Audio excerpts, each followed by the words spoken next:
اور ایمان موسیٰ بیان ہوا کہ کس طرح وحی پر خدا پر اعتماد کر کے اپنے بچے کو لہروں کے سپرد کر دیا. جو خدا کے سپرد کرتا ہے کوئی چیز خدا اسے اس سے بہتر واپس کرتا ہے. توکل چاہیے. لہروں کے سپرد کرنا ایک ماں کے لیے کتنا مشکل تھا. ماں نے لہروں کے سپرد کیا.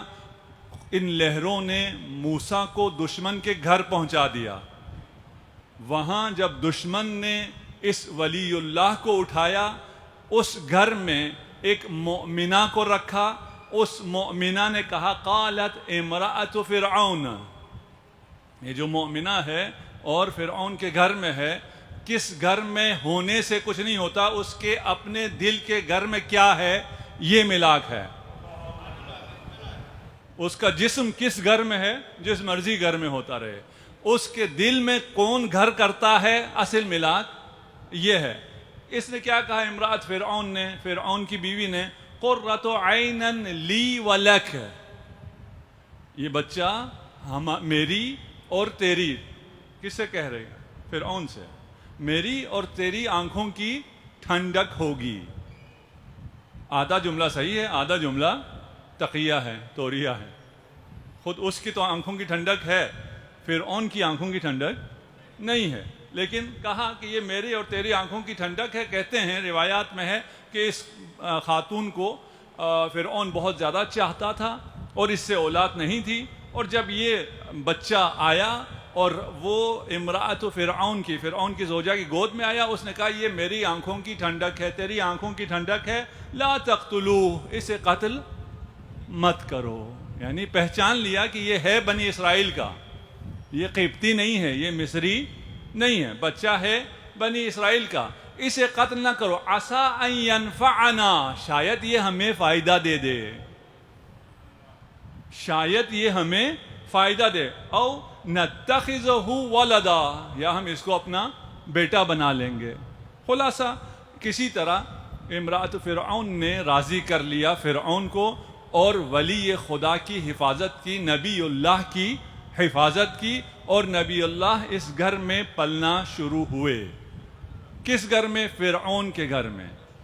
فرعون دشمن جو انا ربکم الاعلی کہتا ہے, اس ماحول میں پرورش ہو رہی ہے, اور اس ماحول میں پلنے والا بچہ, اس پر نہ ماحول اثر کرتا ہے, نہ کوئی اور چیز اثر کرتی ہے, نہ وہ پرتعیش زندگی اس کے سوچ کو تبدیل کرتی ہے, بلکہ وہ جس مشن کے لیے خلق ہوا تھا اس کے لیے تیار ہوتا ہے.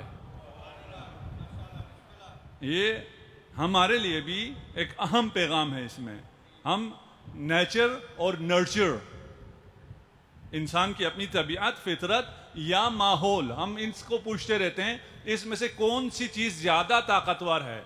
انسان کے اپنے جینز اثر کرتے ہیں, اس کے اپنی خصائص اثر کرتی ہیں, اس کا اپنا نیچر زیادہ سٹرونگ ہوتا ہے, یا اس کا نرچر زیادہ سٹرونگ ہوتا ہے, اس کی تربیت زیادہ قوی ہوتی ہے. تربیت سے انسان بدلتا ہے, یا انسان کی ذات میں جو ہوتا ہے وہی ہو کے رہتا ہے. ایک ڈیبیٹ ہے علم نفس میں, اور اس پہ بہت سی ابحاث ہیں. اگر قرآن کے پاس آئے تو قرآن کہتا ہے کہ نہ نیچر نہ نرچر, تمام تر اختیار ہم نے خود تجھے دیا ہے. تمام تر اختیار, جوانوں کو کہہ رہا ہوں, تمام تر اختیار تمہارے پاس ہے. تم جیسا بننا چاہو گے ویسا بن سکتے ہو. کوئی بہانہ نہیں کرنا ہمارا تو ماحول ہی ایسا ہے, ہمارے تو والدین نے ایسی تربیت کی, میرے تو خون میں ہی یوں ہے, میرا باپ اتنا ڈرپوک ہے, میں بہادر کہاں سے ہو جاؤں. اس کی کوئی گنجائش نہیں ہے. کبھی بھی کسی آیت روایت میں آپ کو حکم دیتے ہوئے یہ نہیں کہا گیا کہ تمہارا ماحول کیسا ہے, تم نماز صبح پڑھ سکتے ہو یا نہیں پڑھ سکتے. ایسا کہا گیا ہے؟ نہیں. جس مرضی ماحول میں ہے نماز صبح پڑھو, نماز صبح قضا نہیں ہونی چاہیے. جس مرضی ماحول میں ہو نماز تہجد پڑھو. یہ تو دین تھا. اب سائنس بھی اس پہ آ گئی ہے, اور ایپی جینیٹکس کے نام سے ایک نیا علم وجود میں آیا ہے.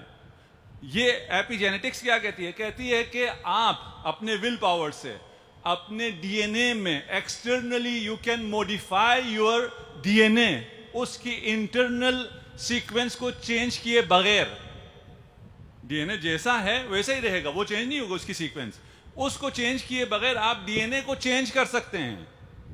یہ طاقت خدا نے آپ کو دی ہے، اور یہ طاقت آپ کو دے کر آپ کو جس مرضی ماحول میں ڈال دے وہ ماحول قصر فرعون سے بہتر ہوگا، قصر فرعون سے بہت بہتر. آپ تو بہت بہتر ماحول میں ہیں، آپ تو ابھی مسجد الکوثر میں ہیں، اس سے بہتر اور کیا مل سکتا ہے کسی کو؟